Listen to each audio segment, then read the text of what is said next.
Welcome to Wellsprings of Faith. My name is Father Liias. I'm a Roman Catholic priest and a resident here in the Melrose community. I'm also on the staff of St. Patrick's Church, which is just down the road in our neighboring town of Stoneham.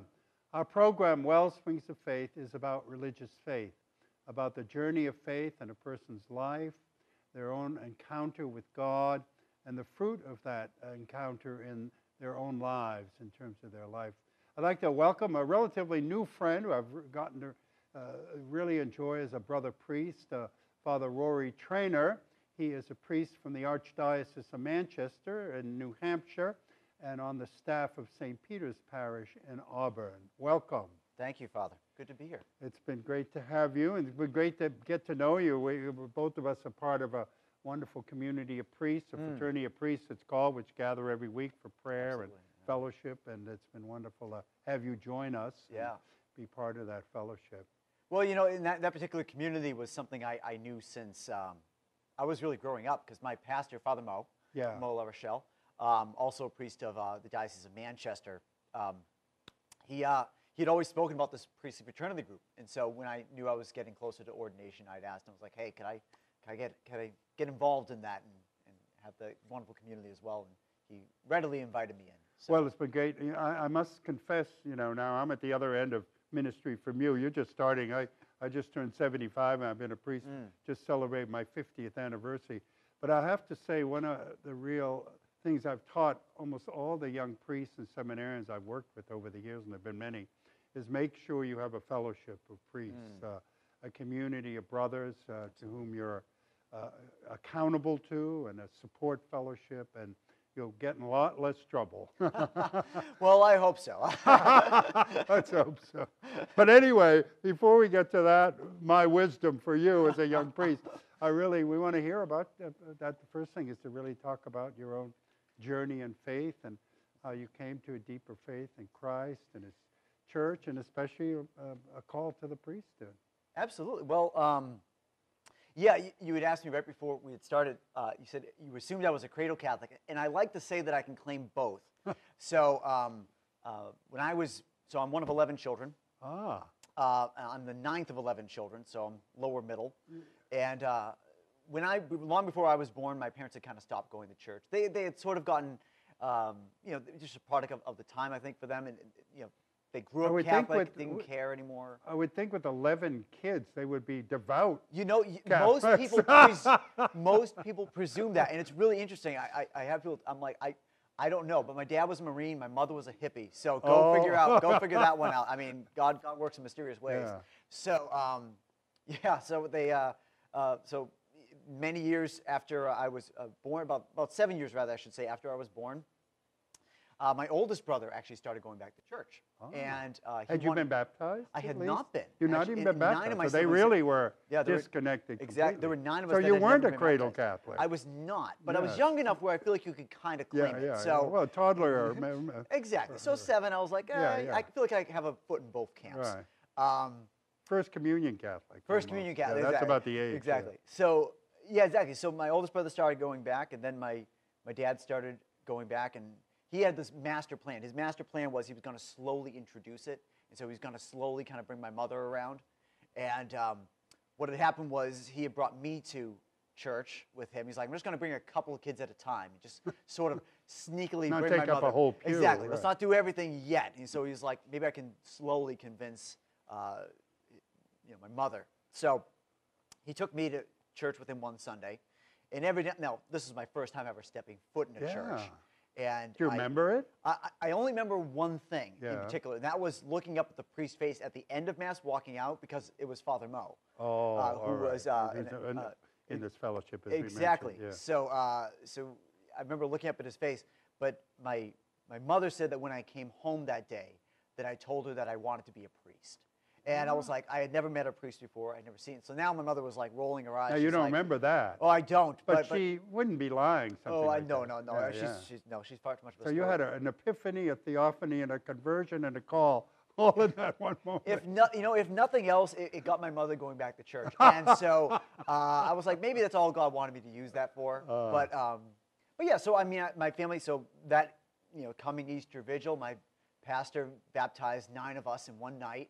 Wow. He was in heaven. It was awesome. So he had, in one family, he had 9 children he was baptizing. He loved it. And you said your mother also, she was sort of the my last mother one came to come back. in. And my mother, my mother had been resistant to it for a long time. And this actually may be an interesting part of the story, is that my mother had suffered 3 miscarriages.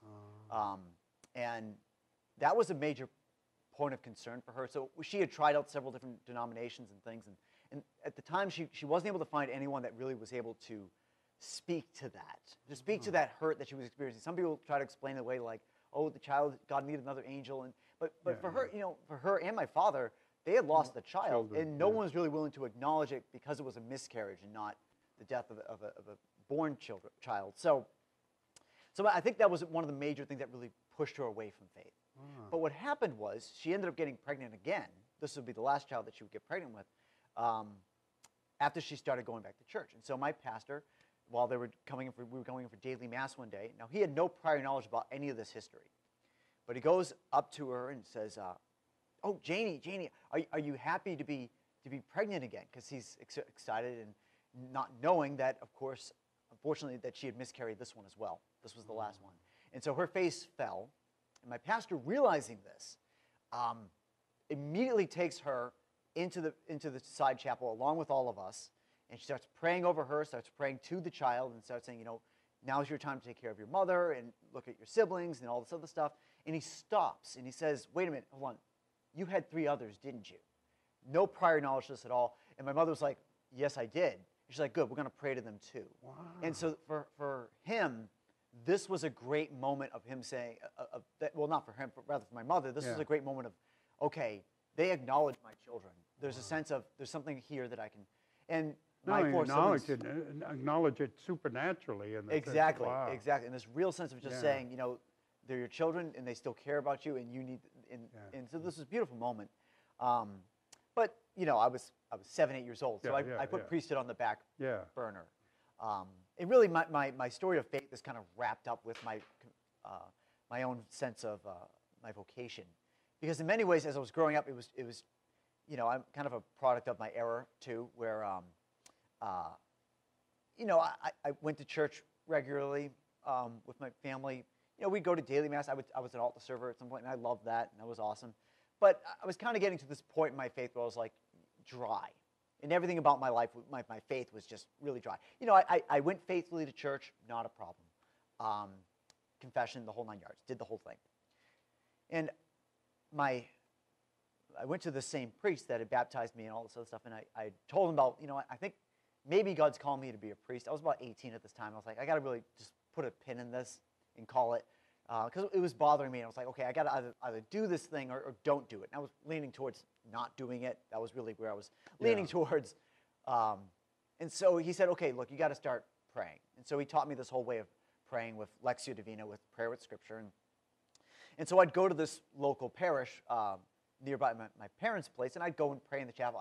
I mostly went there because I knew no one knew me there, and so I figured I wouldn't be disturbed. I was like, okay, good. So I'm going to go pray, and I'm going to figure out this. I'm going to finally wrestle out an answer with God. It's going to be me and God, mano a mano, and we're just going to duke this out. That's what's going to happen.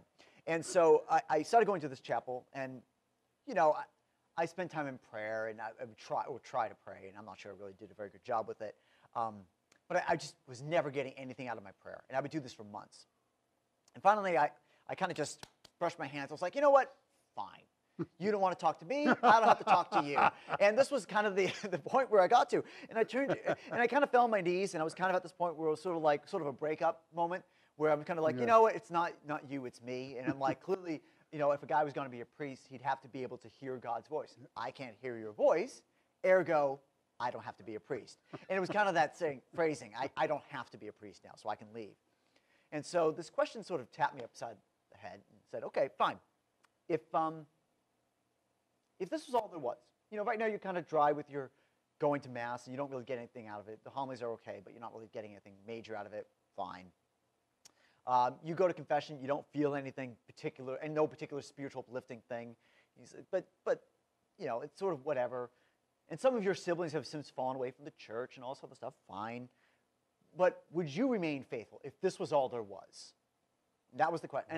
And I thought about it for like half a second, and I fairly easily came up with the answer. And I said, well, of course I'd remain faithful. I was like, because ultimately, whether or not I feel like I'm getting anything out of the Eucharist or getting anything out of confession, quote unquote, right? I believe that it's true. I believe it's true, and I would stay faithful to God, even if I'm not getting anything out of it.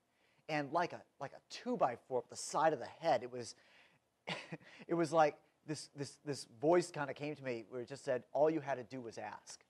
And it was the voice of the Lord kind of really speaking through my heart, and I started like, Wow. I was confounded, I was dumbstruck, I was struck the silence, and I remember kneeling, where I was kneeling, and I remember kneeling, and my jaw dropped. I never dropped, like, it was literally a jaw-dropping moment, and I was like, and I was like, oh, that's what it's supposed to feel like. And then I was like, okay, now I have to really keep thinking about priesthood. And so I had all these different ways I had like 5 different things that I didn't trust God on in particular, and I kept on bringing them to my prayer, and the Lord after a while would sort of knock one of them out of the way. And anyway, I was like, so I hit this wall kind of in my faith, and I said, okay, you know what?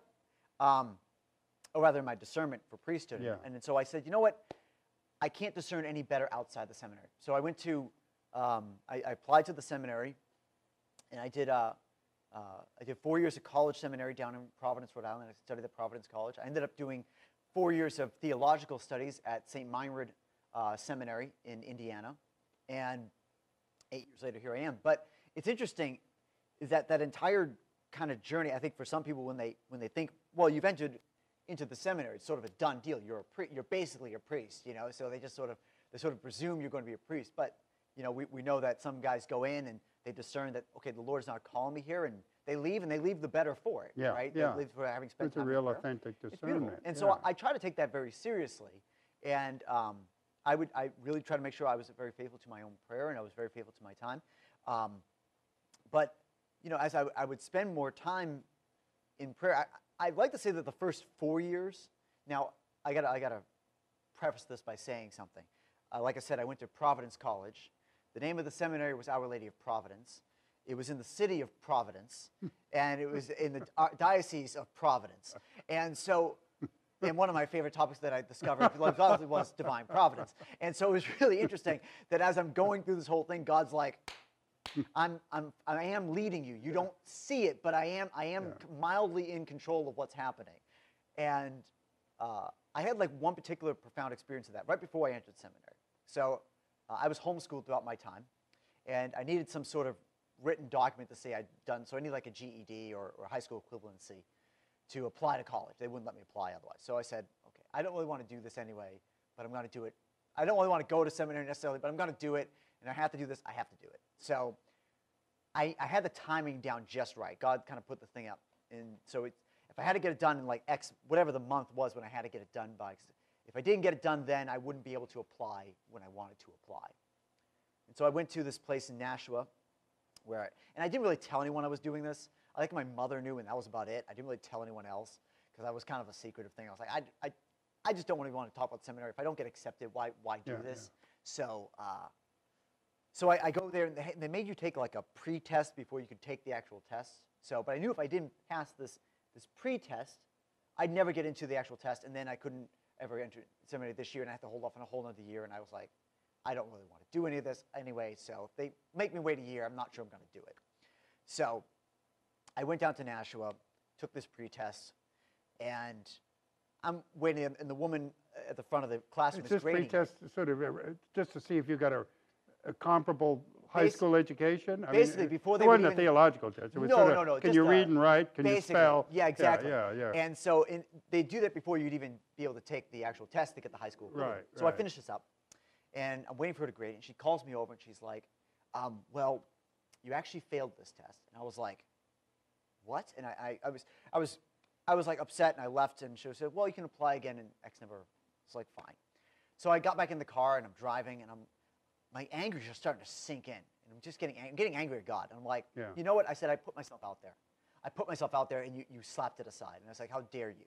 And it was this whole thing. It was like how dare you do this? And I'm getting this close to just like outright anger and rage. And my Irish is starting to kick up, and my Italian's flaring up, and my German arguments for why I'm justified is flaring up, and all the arguments are coming together. And I stop at this red light just outside of Nashua. And I was like, okay, so I took a breath, and I said, okay, you know what, Lord, if this is what you want me to do, then clearly you had a reason. And I just stopped and I said, this must be your divine providence. I didn't have the words for that, but that's basically what I had said. I said, you know what, this must be your loving providence in guiding this. It's fine. As soon as I finished saying that phrase, my phone rang. It was the woman at the thing that says, I'm sorry, I used the wrong rubric when I was grading your test. You passed fine. Not a problem. Come on in. I'm so sorry. And I was like, again, it was one of those jaw-dropping moments, and I'm like, all right. I'm driving back to the place, and I'm like, oh, I'm sorry. I was a jerk.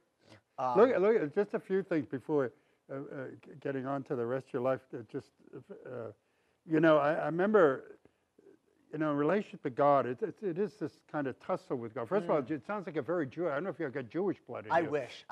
Because, you sound like the psalmist, screaming at God. What's wrong with, why do you treat your servant so poorly, this sense of really a kind of emotional honesty with God. A lot of people are afraid to do that. Yeah. But it's actually makes the relationship real with God rather than just phony, pious in the most not phony, but just sort of it doesn't work. Because God wants a real.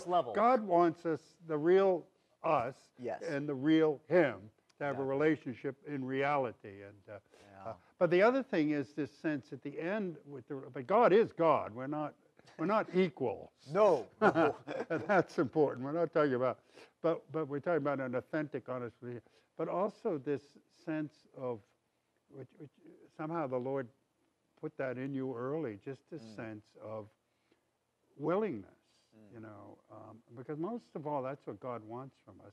I think we need to figure it out and then do it, where He just wants our will, and then He'll figure it out and do it. And the sense of, there's a wonderful term I remember reading in a book on spirituality, passive volition. It was distinguished between active volition, where we're aggressively trying to do the will of God, and more like Mary, let it be to me. It's a passive, Mary says, I don't understand what you want me. It's incomprehensible what you're asking of me. How could it possibly be? But let it be to me according to your word. I'm the handmaid of the Lord. Absolutely. So I think that somehow God put that in your heart, and that'll get you through everything. I hope so. Because these are only the beginning of these tussles with reality and with God. So anyway, so that was, out of that, he said, God does want me. It was sort of reaffirming again. Exactly. So it was all those bunch of little moments just like that. I mean, you keep going into it. You always leave thing open-ended. Part of discernment is just being faithful step by step, day by day, one day at a time, where you think God's leading you. And I think I always felt jealous of those guys who said that they knew from like the first moment that they were called to be and I'm like, I don't feel that way. I'm like, it was for me, it was a kind of every semester kind of thing where it's like, okay, Lord, am I on track of where you want me to be? Is this the thing you need me? And He kept on affirming that in different ways. And it was really so, like you said, getting real with God, right? There has to be this willingness to kind of say, I trust you enough to ask the question that maybe you're not calling me here.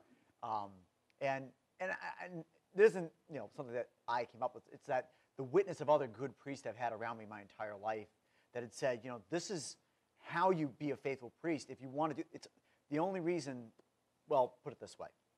As my spiritual director loves to say, he says, when I was in seminary, he said, you only have 2 goals in seminary. I said, oh, really? He said, yes. He said, get holy and stay holy. But he said, but that was his whole thing. He says, the whole point about being a priest is becoming holy. He says, so if you're not asking God how to do it now, then when, what's the point? And reality, that's the goal of every Christian life. Absolutely. Not just a priestly life is just one way of seeking holiness, if that's what's God's will for you. Right. But you're not like holier than someone, a layperson. But it's the same goal. But also the secret of the holiness, which I've said that a lot of times to people. Look at some point in your life, existentially, you need to say to God, I'm with you, God.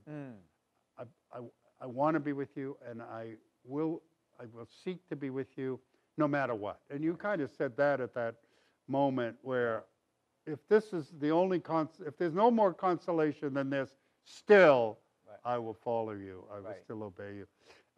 Because it can't be just like when you're good to me, Lord, then I'll be good to you. Right.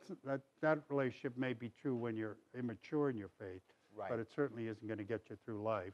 No, not at all. Or grow in your faith with the Lord. And it's funny, I think we think of that as being such a radical statement, but we would say the same thing for any marriage, any good friendship, right? That it has to be more than just a good time, right? Yeah, we're doing we're through thick, what do the marriage promises say, right? Yeah, through sickness and in health and all these wonderful things, and people are committing the entirety of their lives. Yeah, I always make every couple I marry memorize their vows, and I try to make them listen to what you're saying. Yeah. You're not saying I'll love you when I'm when you're lovable or when you love me or when we're happy. No, I'll love you for better, for worse, etc.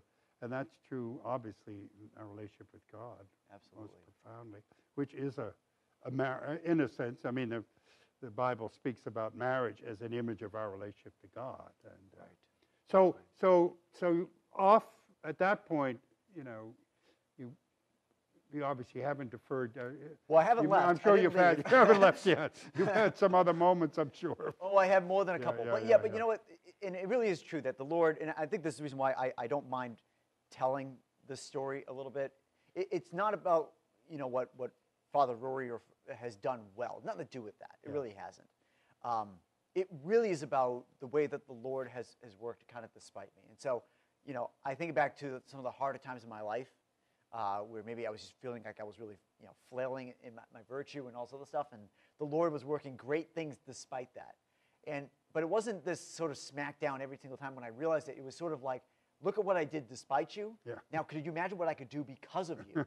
and so he's always just drawing you ever deeper. Yeah. But I say that because of the good people I've had in my life. I don't want to make. I'm glad I had this opportunity to say this. I don't get the time to say this very often or preach this very often. But I want to say that right now, is that what I saw in my pastor is what I first saw in my dad, and that for me was the reason. I was thinking about this a lot afterwards, towards the latter half of my time in studies, I was like, no, that's really the reason about why I'm becoming a priest. Now, my dad is a hard worker, loved us, loved his wife, just a good man, always joyful, never complained, was always working hard, was always trying to find the best way of taking care of us.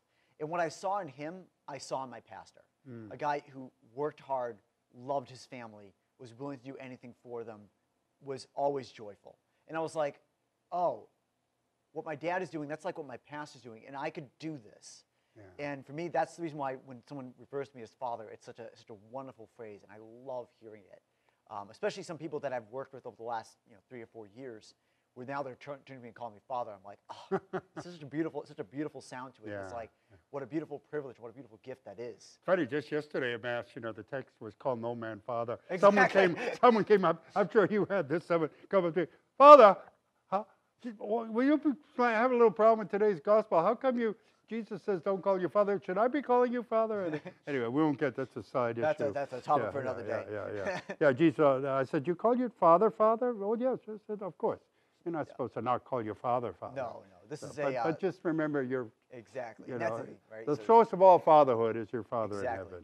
Exactly. So anyway, we're running out of time. I can't believe how much. Never get an Italian talking. We haven't got you in seminary yet. Never mind out of seminary.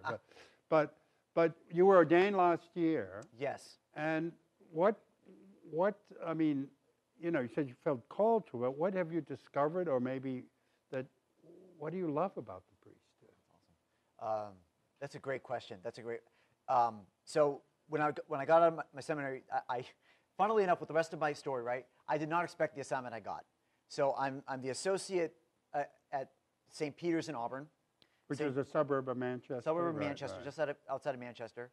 I'm also the associate at St. John the Baptist in Suncook, which is, again, just outside of Manchester. Right. I'm unofficially the associate at Holy Rosary in Hooksett. I'm also the assistant chaplain at Trinity High School and St. Joseph Junior High. And the other thing that I didn't expect what to else have... do you do? Well, this is a good question. So when I get bored, the other thing that I've been doing over the last 3 years, I've been working a lot with the young adult community in the diocese, and that's been incredibly fruitful, incredibly wonderful. And just a ton going on. I could talk about that for hours. But, it was this place where I was like, I wouldn't have pegged that assignment. Yeah. I couldn't have. There were all those overlapping pieces I never would have guessed.